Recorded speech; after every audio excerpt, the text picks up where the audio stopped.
Boa noite, aqui é o Jornal Contratempo de Ourinhos e Região, começando mais uma entrevista pela fanpage do Contratempo, e lembrando que depois dessa entrevista ela ficará online também pelo nosso canal no YouTube.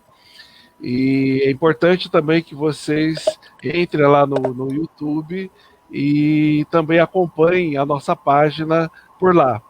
E também pela fanpage do Contratempo. O Contratempo ele sobrevive graças à contribuição do seu público, e todos sabem que praticar um jornalismo independente, livre das amarras do capital, não é tarefa fácil. O link para a contribuição solidária para com o Contratempo está publicado nos comentários dessa transmissão na fanpage do Facebook. Hoje, os nossos entrevistadores é o Luiz Galeta, jornalista, e o Luiz Alberto Marques Vieira, doutorando em Economia pela Unicamp, e nós teríamos também a Eduarda, mas ela de última hora teve um imprevisto, um compromisso, e não pôde estar aqui participando, podendo entrevistar. A nossa entrevistada de hoje é a Letícia Salorenzo. A Letícia Salorenzo, ela é linguista, jornalista. Eu vou deixar até mesmo depois para ela também se apresentar um pouco melhor, né, em relação para que o nosso público possa conhecê-la melhor.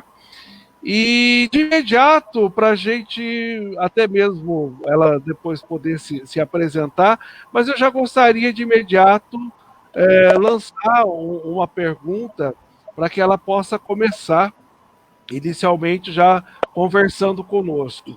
Letícia, você escreveu um livro, né, Gramática da Manipulação, como os jornais trabalham as manchetes. E aí a minha pergunta ela vai mais ou menos nesse sentido. Uma manchete tendenciosa, ela levará o leitor a interpretar o conteúdo da reportagem de forma tendenciosa também? Como é que isso acontece na prática? Você poderia nos dar alguns exemplos desse tipo de manipulação? Boa noite, Letícia, muito obrigado por você estar aqui conosco, para nós é um grande prazer. Boa noite a todos, boa noite, Marcos, obrigada pelo convite, boa noite, Luiz e Luiz, boa noite à audiência do Jornal Contratempo, mais uma vez obrigada a vocês pelo convite para participar. Eu sempre gosto de estar dando essas entrevistas, participando de live, porque eu acho o seguinte, eu fiz o meu estudo de graduação e pós-graduação foi todo feito em universidade pública e gratuita. Então, eu me sinto na obrigação de devolver à sociedade tudo que a sociedade me propiciou aprender, né?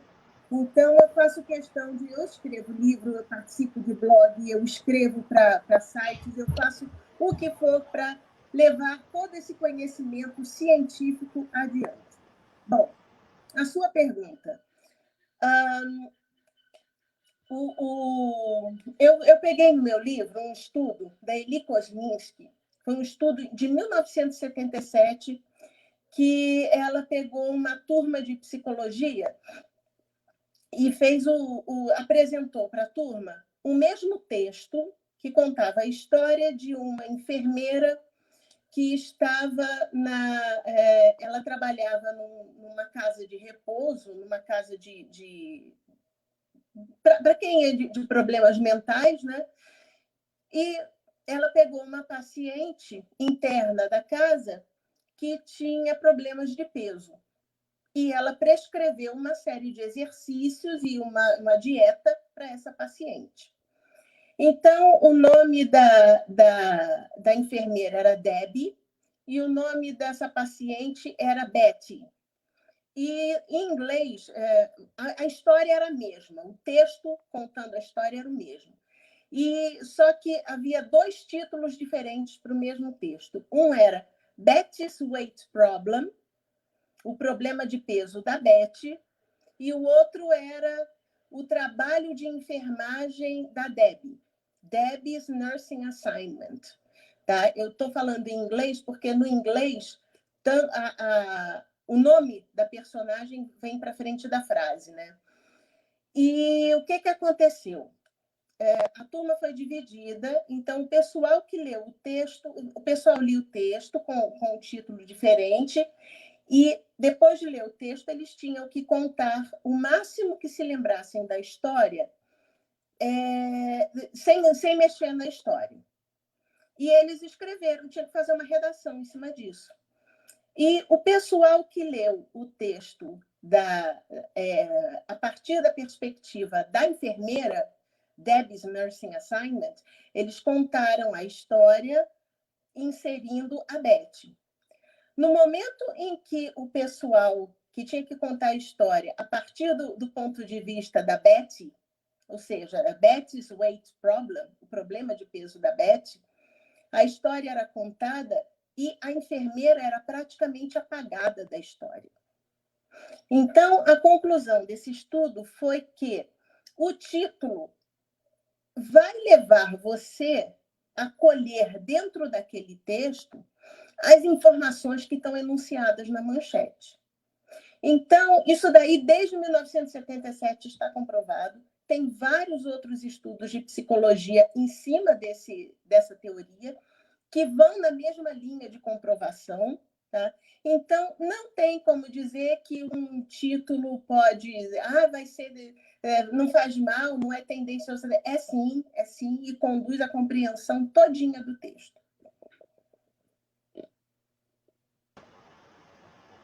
Boa noite, Letícia. Obrigado pela sua presença aqui com a gente hoje.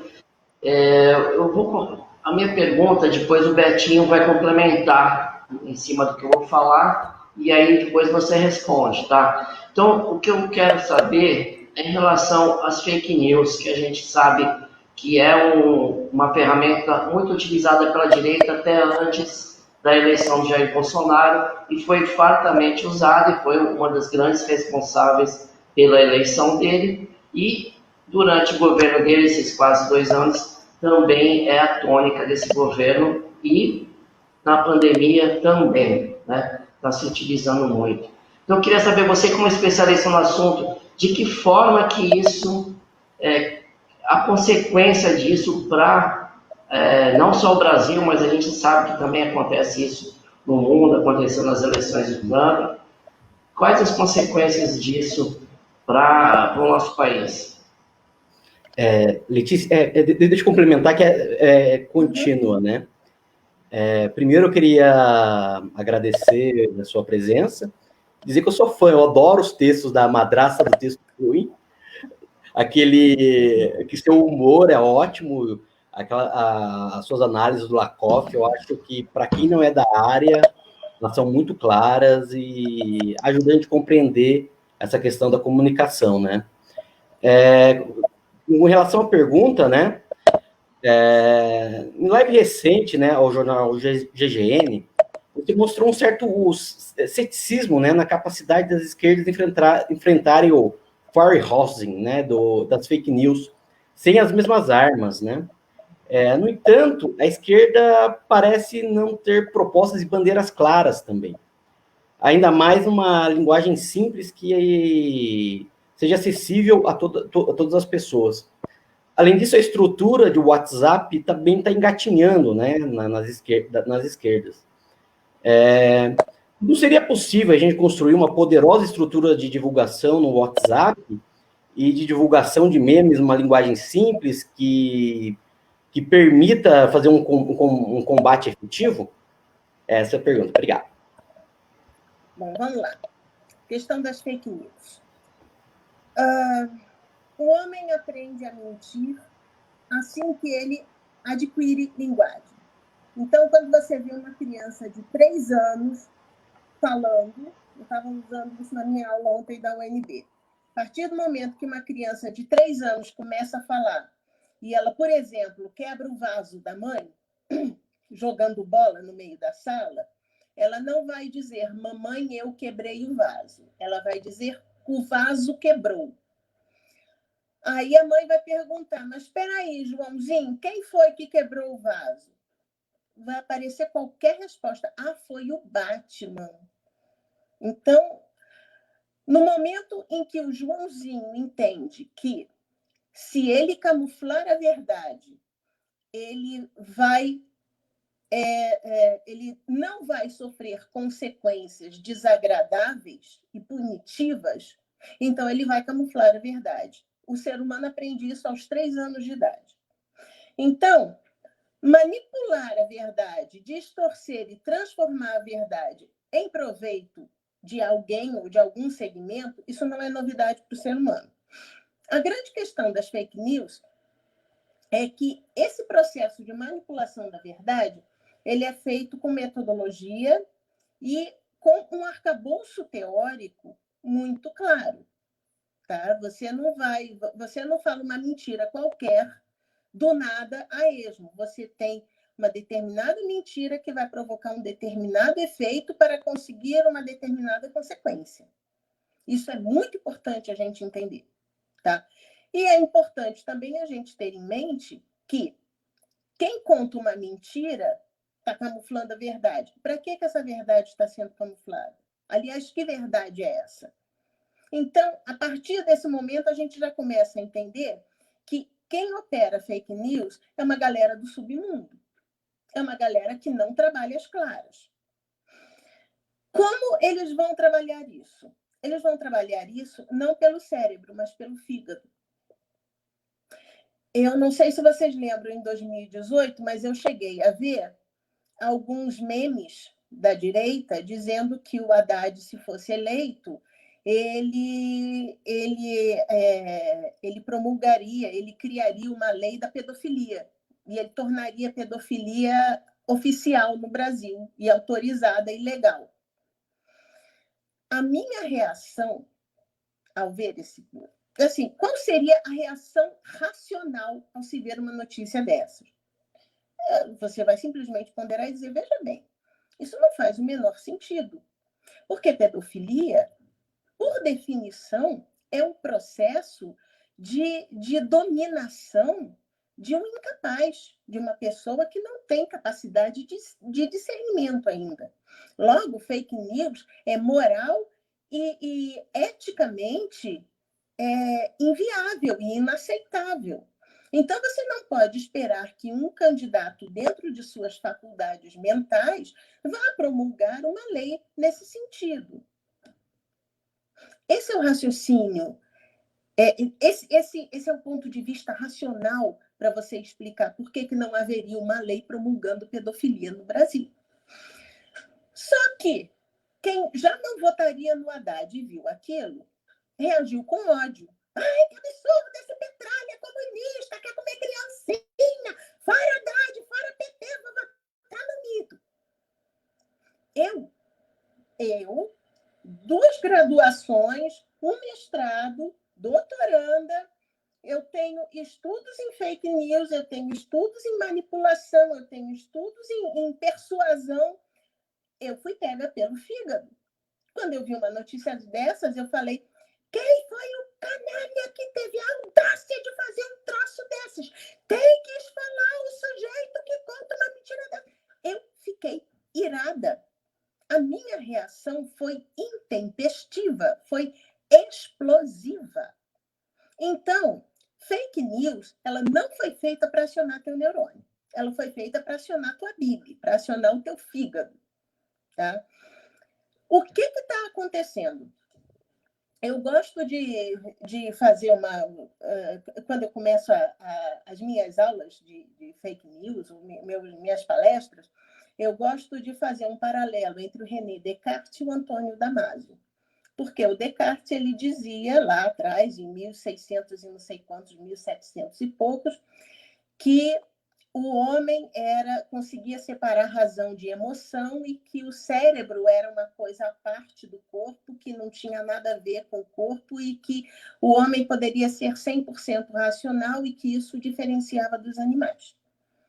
Aí chegou Antônio Damasio, em 1994, ele ainda é vivo, ele é um neurocientista e português, e ele falou, espera lá um pouquinho, a coisa não é bem assim não, tá? O ser humano, ele trabalha razão e emoção de maneira equilibrada. Então, você usa emoções, você usa sensações para tomar decisões. Se eu disser para vocês, vamos escolher um lugar para a gente passar as férias agora, você vai escolher ou praia ou montanha de acordo com o que te apraz. Então, você vai partir de uma sensação para tomar uma decisão. E outra coisa, se alguém aponta uma arma para você, a sua reação vai ser de medo, pânico, pavor, desespero, você vai começar a berrar, socorro, tá aqui. Só que essa reação completamente intempestiva, completamente irracional, sensorial, ela advém de uma informação que você obteve de maneira racional. Quando lhe informaram que um revólver, uma arma de fogo, é uma ferramenta letal que pode te tirar a vida. Então, existe um equilíbrio entre razão e emoção. E aí eu acho que eu vou parar em 2010. Até 2010 isso funcionava direitinho. Porque com o evento das jornadas de junho e de fake news e de todas as propagandas que a gente teve aqui no Brasil de manipulação e propagandas de massa, e aqui no Brasil, quando a gente fala de fake news, não dá para a gente excluir a imprensa tradicional, o que a gente tem hoje em dia é que nem Damásio, nem Descartes. Quem está imperando mesmo é o Steve Bannon, que ele cancelou todo mundo e está fazendo o ser humano regredir a um ponto de irracionalidade completa. Nós não estamos mais pensando, nós não estamos mais ponderando. Nós estamos reagindo com raiva, com ódio, com rancor, né? Isso daí, gente, é uma coisa muito grave, é muito séria, porque, mal comparando, é como se nós estivéssemos viciando alguém, por exemplo, em heroína. E no momento em que você vicia alguém em heroína, você diz, não, você tem que voltar a pensar, vamos raciocinar, vamos ponderar.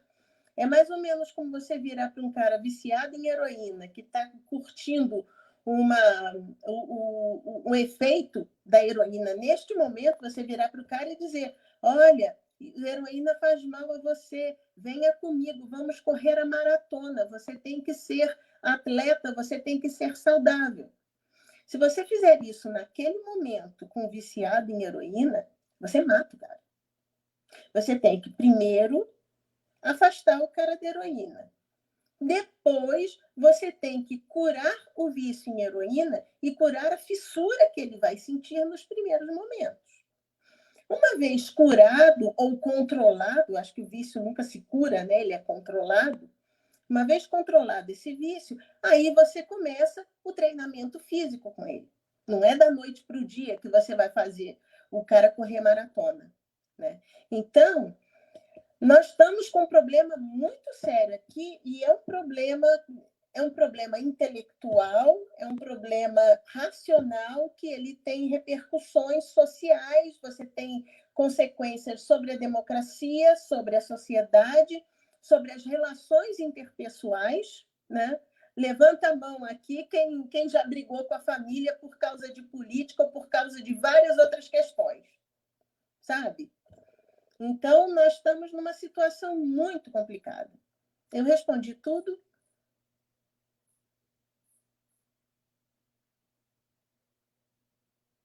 Oi? Estamos te ouvindo, Letícia. Tá tudo certo.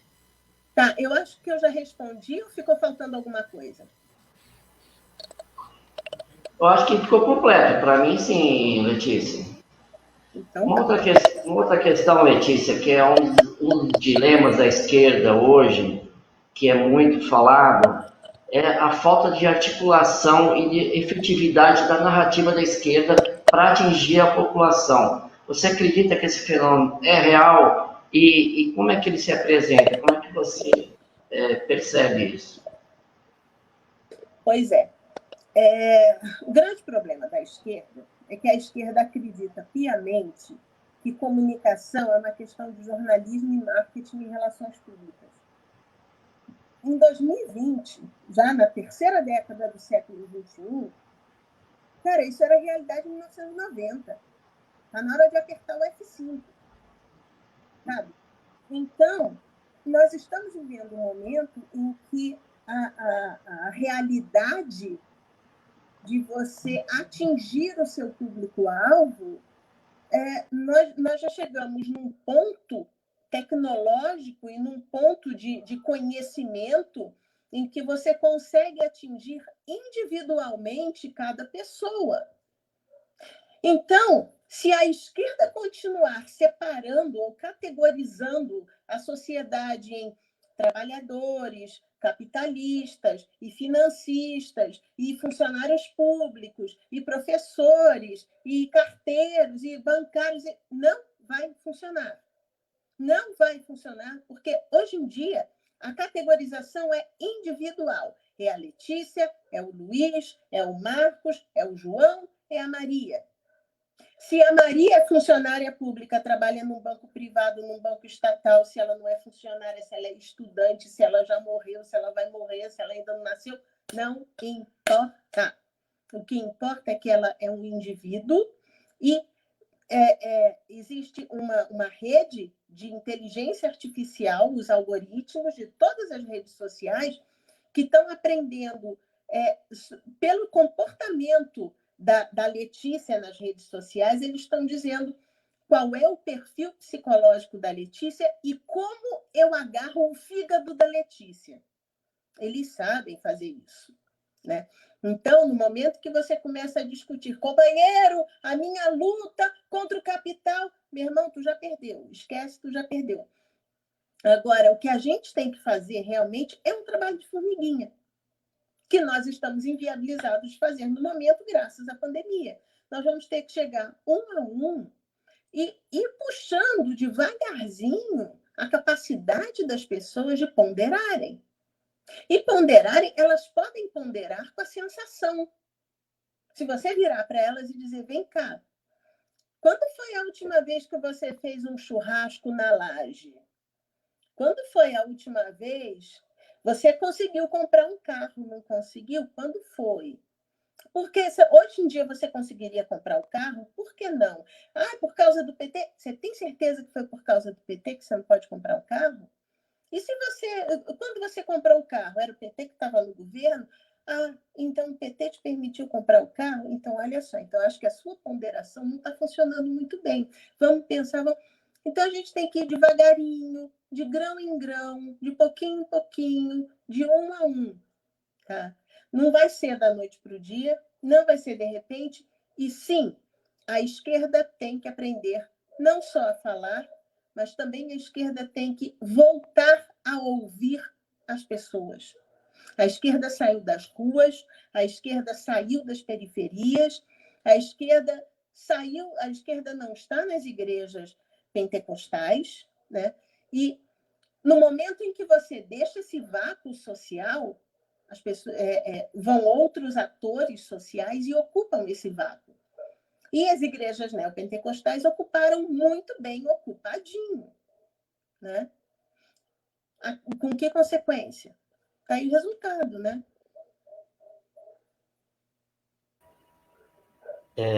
Letícia, você tem trabalhado a ideia dos frames, né? Gostaria que você explicasse melhor esse conceito para o nosso público, né? E avaliasse alguns frames de esquerda, como não vai ter golpe e ele não. Tá? Eu gostaria que você fizesse uma análise para a gente. Valeu, obrigado. Bom, vamos lá, para você entender o que é um frame. Não pense num elefante. Neste momento, é proibido pensar num elefante. Aconteça o que acontecer, você não pode ter um elefante na sua cabeça.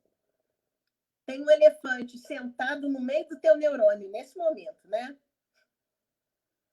Então, o que aconteceu? Eu acionei a palavra elefante, eu não mostrei nenhuma imagem. No momento em que eu falei a palavra elefante, essa sequência fonética, elefante, você montou na sua cabeça aquele bicho tradicional, grandão, com uma tromba na frente, 2 orelhões e um rabicho pequenininho atrás. Você montou um elefante na sua cabeça. E ele está sentadinho nos seus neurônios agora. E eu disse, não pense num elefante. Por quê? Porque eu acionei a ideia de elefante. No momento que eu falei isso, você pensou, não importa o não, você pensou num elefante. Ontem eu estava... Então, assim, o frame, antes de eu falar da aula de ontem, o frame, ele é exatamente isso, ele é todo o conjunto de ideias, toda a associação de ideias que você faz quando você apresenta uma palavra. Tá? Ontem, por exemplo, eu estava dando uma aula exatamente sobre isso, sobre esse reframe. Eu não estou encontrando aqui. Deixa eu ver onde... Não está aqui. Tá bom, mas deixa que eu conto. A última vez que eu fui numa missa foi em fevereiro deste ano, na missa de 7º dia da minha sogra, que Deus a tenha. O evangelho, naquele domingo, era sobre aquele momento em que Jesus vai passar 30 dias ou 40 dias e 40 noites no deserto e o demônio tenta Jesus. E estava todo mundo falando, como Jesus é maravilhoso, como Jesus vence o demônio. E eu olhava aquilo, rapaz, Jesus era especialista em reframing desde aquela época. Porque, olha só, a estrutura da história, Evangelho segundo Mateus, capítulo 3 ou 4, ou era capítulo 3, versículo 4, enfim. A história era a seguinte, eu estou tentando encontrar o folheto da missa que eu apresentei ontem. Eu não vou encontrar, mas tudo bem. A história era a seguinte, o demônio falava, se você é mesmo filho de Deus, faz isso, não sei o que lá. Aí Jesus respondia, está escrito, não sei o que lá. Aí o demônio voltava, mas se você é mesmo filho de Deus, então faça isso, porque está escrito isso. Aí Jesus respondia, também está escrito aquilo. O que estava acontecendo? Tá? Depois vocês dão uma olhadinha lá no Evangelho, vocês vão ver direitinho. O demônio apresentava uma ideia. Jesus não virava para o demônio e dizia, não vou fazer isso, seu demônio malvado. Jesus pegava outra ideia, cobria a ideia do demônio e acabava, silenciava a ideia do demônio. Isso é o reframe. Você pega uma informação, você pega uma ideia e você cobre uma ideia inicial com essa sua nova ideia. E nesse momento, você não dá continuidade ao discurso original. Então, quando você fala, ele não vai dar certo, gente. Não vai dar certo. Porque o que você tem que... Tá bom, ele não. Quem? Você tem que ter uma proposta. Então, não adianta você dizer ele não, porque havia uma série de outras propostas e todas elas foram ignoradas. Você tem que apresentar uma nova proposta, senão as pessoas vão ficar perdidas. Né? Isso é muito importante, é por isso que não adianta você sair negando. Você tem que ter... no momento que você constrói um discurso, você tem que ser propositivo. Não adianta ser negativo nem destrutivo.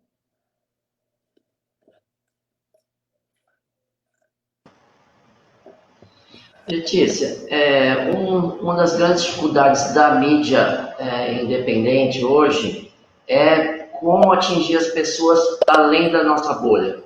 Eu gostaria que você desse dicas de como pode ser feito isso, principalmente em âmbito municipal, como é o caso do Contratempo. Vamos lá. Como sair da bolha? Em primeiro lugar, existem ferramentas nas próprias mídias sociais para se fazer isso. Você tem que monetizar, você tem que... Assim, existe uma série de informações. E eu vou dar uma dica preciosíssima para vocês. Recentemente, o Google Brasil demitiu uma série de pessoas que têm essas respostas. E tem essas respostas na ponta da língua. Tá? Então, é uma série de trabalhos que você tem que fazer e está disponível nas próprias redes sociais. Com quem vocês querem falar? Vocês querem falar com o pessoal de Ourinhos, sexo masculino e feminino, faixa etária tal a tal. Procura isso, procura como atingir esse pessoal. Né? E é por aí, gente, é por aí. E outra coisa, você pode falar de marxismo sem usar os jargões marxistas. Por quê?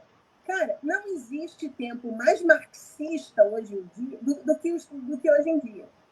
Quando você pega uma realidade de Uber, de iFood, desses trabalhadores extremamente precarizados, né, que sem emprego, sem garantia, sem nada, que estão praticamente pagando para trabalhar, você tem você tem um exemplo pronto para você usar, para você explicar o que está acontecendo com ele. Meu irmão, tu está sendo explorado.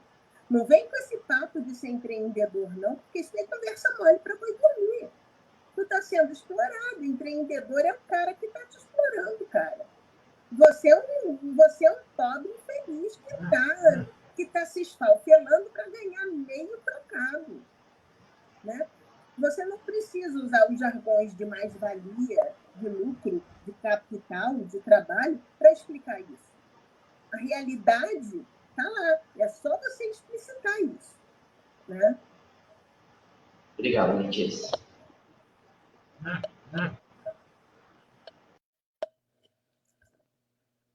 Eu acho que você está sem microfone. Será a frase do ano. Você está sem microfone.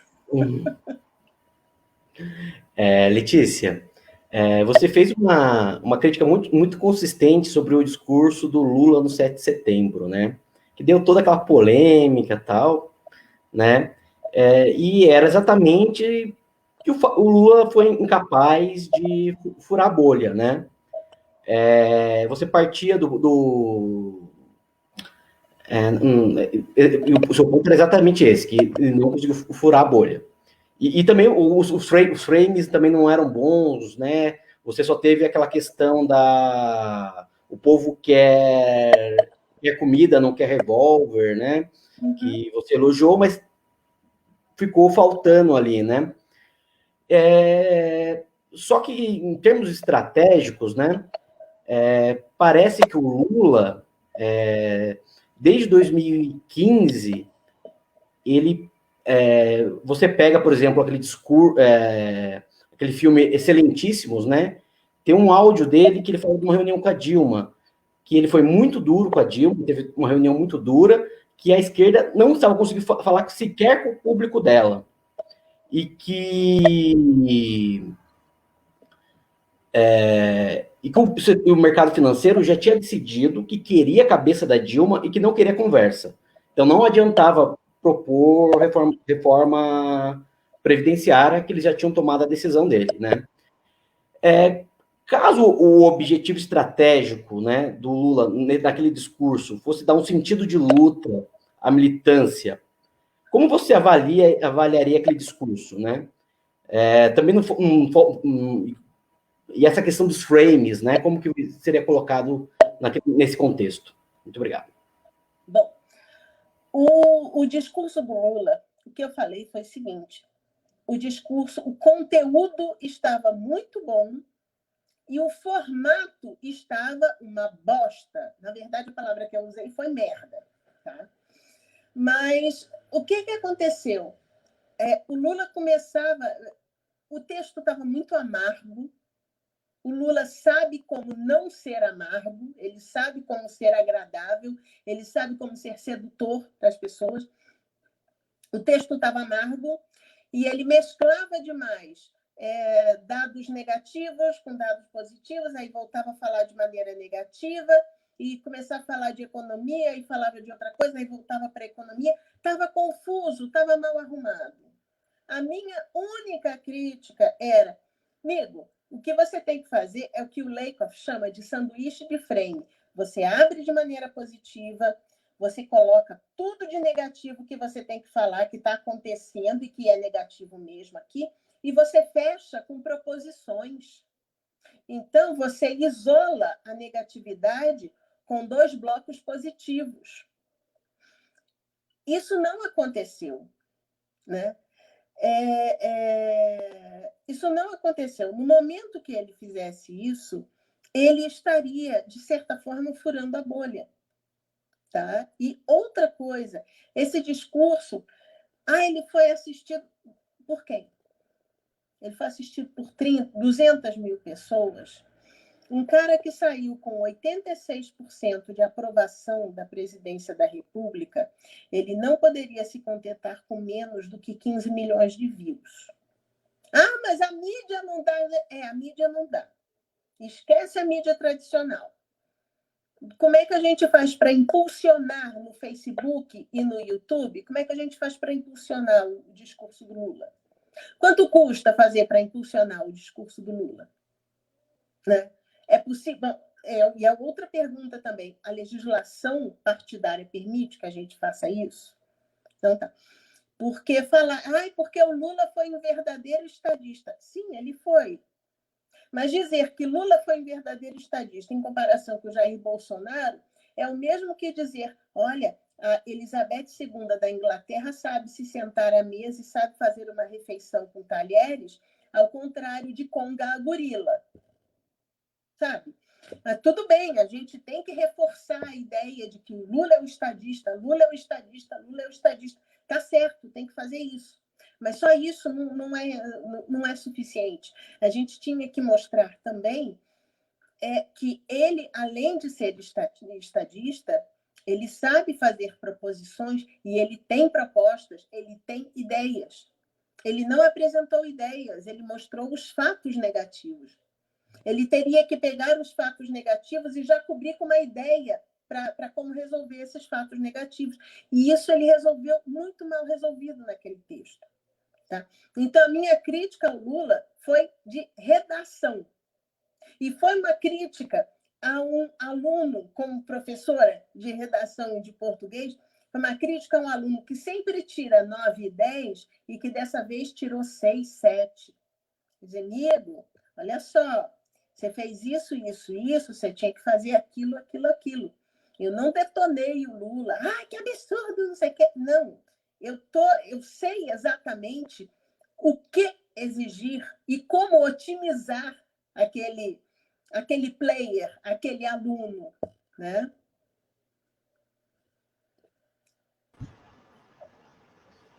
Letícia, em cima disso que você falou, né, como impulsionar a fala do Lula para que milhões de pessoas vissem, e não apenas algumas milhares, e mesmo a linguagem das redes sociais. A gente percebe que a direita aprendeu a usar muito bem as redes sociais e atingir os seus objetivos, e a esquerda continua se debatendo, continua usando os discursos chavões, né, coisas teóricas, aqueles textões, não aprendeu ainda a usar a linguagem direta para atingir a população. De que forma isso pode ser mudado, Letícia?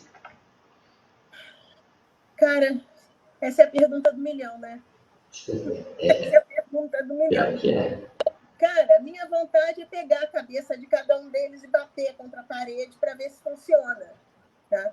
Porque existe uma série de iniciativas muito bem feitas. Nós temos na esquerda gente muito criativa, gente capaz, gente inteligente, só que são pessoas que são tolhidas. São pessoas que, quando começam a criticar, olha só, não fala mal do Lula, olha só o que você está fazendo. Não é por aí, gente, não é por aí. A gente precisa, em primeiro lugar, a gente tem que se situar como o mineirinho da piada. Quem coçou, um cotou para um covô. A esquerda tem proposta, a esquerda tem um plano, a esquerda tem um projeto, ótimo. Junta tudo, bota no papel. Está no papel? Agora vamos operacionalizar a coisa. A gente precisa operacionalizar. Porque se você parar para observar, pela própria estrutura das fake news, a direita não tem um plano. O que a direita quer é simplesmente o poder. Quer o poder pelo poder. Eles não sabem o que fazer. Toma isso para você. Toma isso para você e pronto. E com essa brincadeira nós estamos destruindo as nossas florestas, a nossa população, a nossa democracia, a nossa indústria. E chega que eu vou parar por aqui para não deprimir ainda mais. Agora, a direita, qual é a estrutura comunicacional da direita? A direita fala, ele é feio, ele não presta. A direita, ela prega frames negativos, só que ela prega frames negativos de maneira eficaz. Então, a esquerda tem que promover frames positivos. Como? Também de maneira eficaz. E não adianta a gente negar o frame negativo. Nesse caso, 2 negativos não formam um positivo. Nós temos que, em primeiro lugar, nós não devemos mais reproduzir o discurso deles. Assim como Jesus, quando estava conversando com o demônio, ele não dizia, eu não vou fazer isso, seu demônio malvado. Ele dizia, também está escrito, não sei o que, não sei o que, não sei o que lá. Nós temos que pegar a nossa proposta para silenciar a proposta da direita. Né? Isso daí, como se fazer? Eu não sou especialista em publicidade e propaganda, mas eu posso dar os caminhos gerais sobre como fazer isso. Agora, plano de comunicação, plano de propaganda, vamos juntar a galera, vamos trabalhar, vamos fazer isso, mas para a gente fazer um plano de comunicação e de propaganda, antes a gente tem que ter um plano de ação política. E esse plano de ação política parece que o Lula está ameaçando ter agora. Né? Muito bem, Letícia. A Eduarda, que era para estar aqui na entrevista, ela enviou uma pergunta aqui, ela gostaria que fosse feita para você. Tá? Eu vou estar reproduzindo aqui o que ela iria perguntar. Ela pergunta, Letícia, esse é um assunto, o tema da pergunta dela, né, que transita dentro da esquerda e dos grupos antifascistas. A falta de articulação e efetividade da narrativa da esquerda. Você acha que esse fenômeno é real? E como ele se apresenta? Olha só, esse fenômeno ele é mundial, ele é real. E qual é a estruturação desse fenômeno? A direita não é de hoje, mas a direita trabalha com medo, trabalha com a insegurança.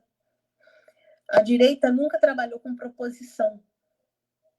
Então, no momento em que... qual é o discurso da extrema-direita europeia? Eles estão pegando a imigração, que é um fenômeno incômodo, porque ele é volumoso, ele é grande, ele causa desequilíbrio econômico e social para qualquer nação. Você não recebe 500 mil pessoas em 2 semanas impunemente. Isso economicamente, socialmente, geograficamente, fisicamente, isso é assustador. A direita está pegando este fenômeno, que tem que ser tratado de maneira racional, ponderada, logística e tudo mais, ela está tratando de maneira irracional, ela está pegando pelo fígado. Como? Ela está dizendo para o trabalhador europeu, para o trabalhador francês, para o trabalhador alemão, para o italiano, está dizendo, olha só, tudo o que você conquistou com o seu trabalho, o Estado agora está levando para aquele imigrante que não trabalhou para conseguir tudo. Aquele imigrante que não trabalha, ele consegue saúde e educação de graça, e você está pagando por isso. Você acha isso justo? Então, você está apresentando o exógeno como inimigo. Isso daí é a base de qualquer discurso fascista.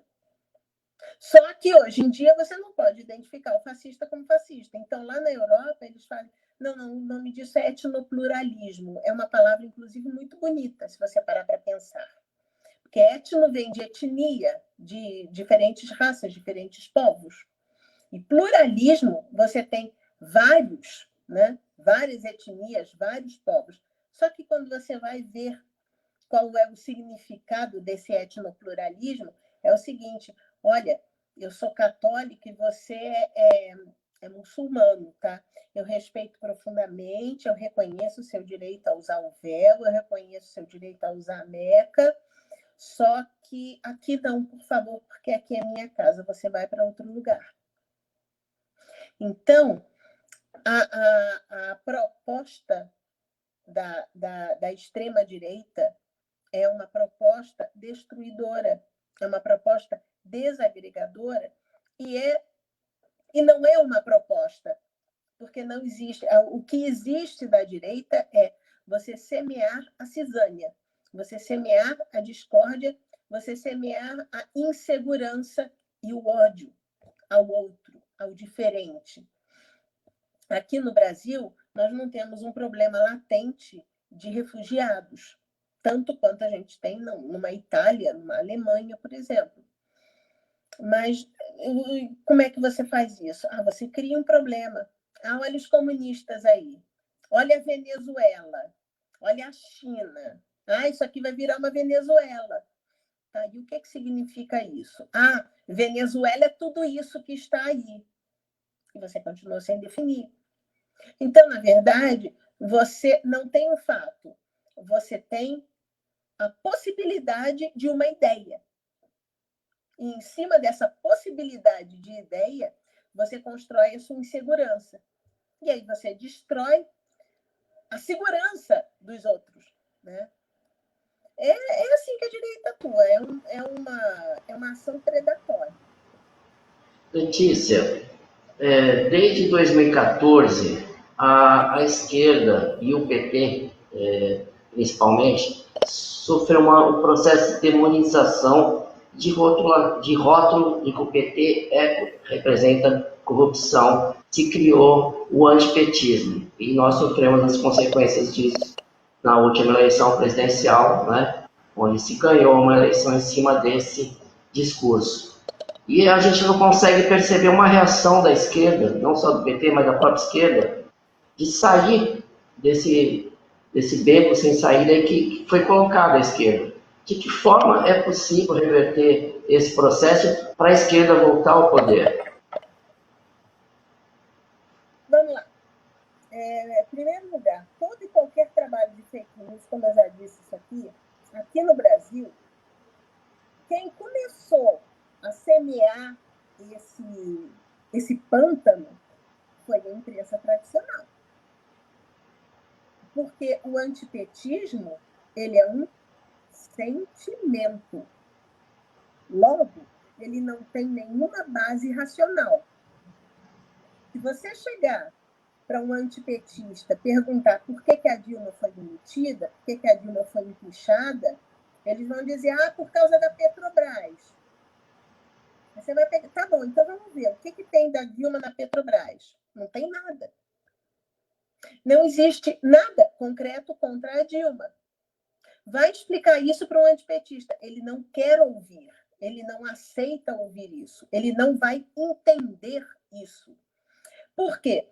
Porque desde o meio da primeira década do século XXI, quando começou o mensalão, começou a se martelar uma série de manchetes que davam a entender que carregavam frames que associava a ideia de PT à quadrilha, de PT à máfia. Então, essa ideia foi sendo trabalhada no inconsciente cognitivo das pessoas. A ponto de, hoje em dia, as pessoas dizem, eu odeio Lula. Por quê? Peraí, odiar? Como é que é o verbo odiar? Vamos pensar no verbo odiar. Eu odeio Giló. Por que eu odeio Giló? Porque sim, eu não gosto de Giló e pronto. Meu cachorro odeia banho. Peraí, meu cachorro é um ser irracional. A reação dele é sensorial ao banho. É algo que desagrada a ele, é algo que não dá prazer a ele. Então, ele odeia. O Lula, ele é um ator político. Você deveria estabelecer com Lula uma relação mínima de raciocínio. Se você não consegue raciocinar quando o frame Lula é acionado na sua cabeça, e os frames, eles não são... eles acionam não só ideias, mas também sensações, né? Se você pensar em praia, por exemplo, se você, como eu, estou doida para ir para a praia, eu só me sinto bem ao ouvir a palavra praia. Quem não gosta de praia vai se sentir mal ao ouvir a palavra praia. Então, foi isso que a imprensa veio fazendo, e as fake news ajudaram isso desde meados da primeira década do século. Nós já estamos entrando na terceira década. Desde meados da primeira década, estava se batendo na ideia de PT corrupto, Lula corrupto, Dilma corrupta. E isso foi martelado. Goebbels dizia que você repete uma mentira até que ela se torne verdade. E o Lakoff, depois de vários estudos de ciência cognitiva, de linguística cognitiva, ele refinou essa definição do Goebbels, que era uma definição bem empírica, né? O Lakoff, ele diz que quanto mais você repete no frame, mais esse frame se fixa na cabeça das pessoas. E não importa se isso é verdade ou mentira, isso fica fixo na cabeça das pessoas. Se eu começar a repetir aqui, pular de precipício é legal, e eu falar isso direto, de maneira direta ou indireta, e repetir várias vezes, vai chegar um ponto que você não vai achar tão absurda a ideia de pular de um precipício. E é mais ou menos isso que aconteceu quando você repete que o PT é corrupto. A ideia de que o PT é corrupto, de que o PT só tem ladrão, não te soa tão absurda assim. Isso, inclusive, é entre nós, gente. Por mais que a gente pense, por mais que a gente raciocine que não existe, e o que existe de corrupção contra o PT é coisa pequena, e é coisa pequena, e é coisa isolada, porque corrupção é um processo sistêmico. Você vai resolver isso de maneira sistêmica, e não de maneira escandalosa, espalhafatosa e pontual, né? Agora, essa ideia, ela foi trabalhada, essa sensação, ela foi trabalhada. Nós temos que retrabalhar outra sensação. Qual seja? Nós podemos dizer que PT é segurança, PT é bem-estar, PT é carne na mesa, PT é carro próprio, PT é casa própria. Você pode trabalhar toda a ideia de bem-estar social ao PT. Agora, nós temos que fazer isso sistematicamente. Porque a sensação do antipetismo, o sentimento do antipetismo, ele foi trabalhado de maneira sistemática. Essa é a questão.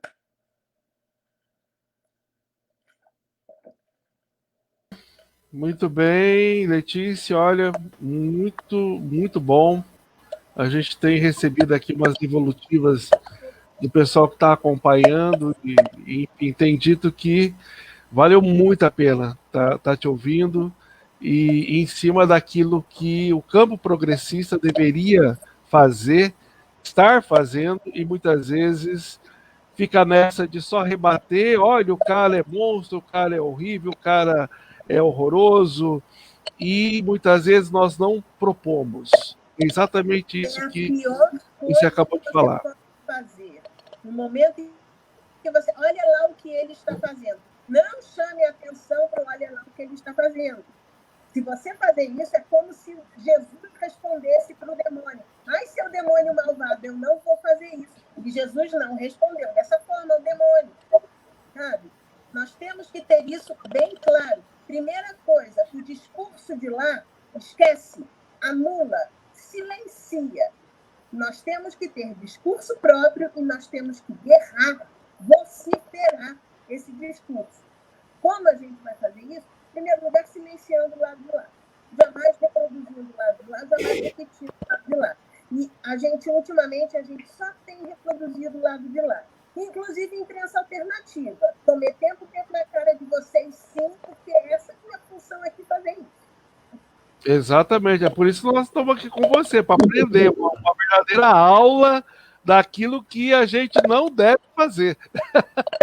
Fantástico. Eu tenho o Márcio aqui, um dos que estão nos seguindo. Ó, Letícia para assessora tecnológica de Lula. Deixa eu botar fotos aqui. Eu gostaria. 40, você tem que ficar assim para ler direito, eu prefiro tirar o óculos Aqui, e ó. não ler nada. Tô colocando de novo aqui, Letícia, que o Márcio colocou, para você ver. Letícia, olha, infelizmente nós estamos aqui chegando no nosso final, mas era isso que nós esperávamos mesmo. Essa sua fala, que ela tem sido tão contundente ultimamente, em mostrar os nossos erros. A gente fica patinando, né? Nossa, mas o cara faz tanta coisa errada, por que será que a gente não consegue se comunicar com os segmentos mais empobrecidos da sociedade? Tá aí, eu acho que você nos deu a resposta. Né? Eu agradeço muito a sua participação. Contratempo, não sei se você consegue se localizar no mapa do Brasil, é na cidade de Ourinhos, é uma cidade bem interiorana do estado de São Paulo, já na divisa com o Paraná, e a gente tenta fazer um trabalho que tenha algum significado, que traga ideias, que a gente consiga arejar de uma certa forma um espaço que é bastante conservador, onde a gente tem, às vezes, muita dificuldade, o campo progressista tem muita dificuldade, às vezes, realmente de se comunicar com a população. Mas eu agradeço muito, deixo agora também as palavras finais aqui com o Cleta, com o Betinho, para estar conversando aí com você no final. E aí você também, no final, nos dê aí mais algumas reflexões. Obrigado, Letícia, viu?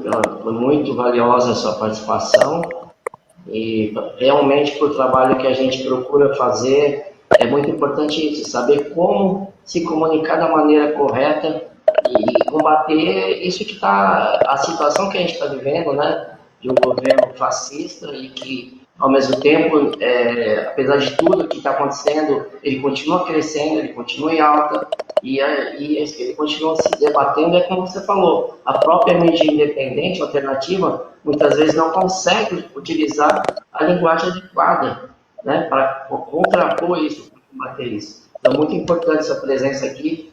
Muito obrigado mesmo, viu? E parabéns. Obrigado, Letícia. Foi um prazer conversar com você. Né? Eu que sou seu fã, né? Da Madrasta do Texto Ruim. Vou continuar lendo tudo que você escreve. E muito obrigado. Eu acho que foi muito esclarecedor. Eu acho que vai ajudar todos a entender como que vai ser travada a batalha da comunicação nos próximos anos. Valeu, muito obrigado. Olha, gente, mais uma vez, eu agradeço o convite. Estou sempre à disposição de vocês, tá? Mais uma vez, é aquele negócio, eu estudei demais em instituições públicas, tudo que eu sei eu devo a instituições públicas, eu devo à sociedade brasileira o que eu sei, então eu tenho que devolver à sociedade tudo que eu aprendi. Então, eu faço questão de estar aqui, de estar explicando, estar conversando, estar debatendo o tempo inteiro com vocês. Estou à disposição. E é isso, nós temos que largar o TACAP para brigar, né, contra a direita, porque com o TACAP a gente não vai a lugar nenhum, porque a direita já está usando inteligência artificial.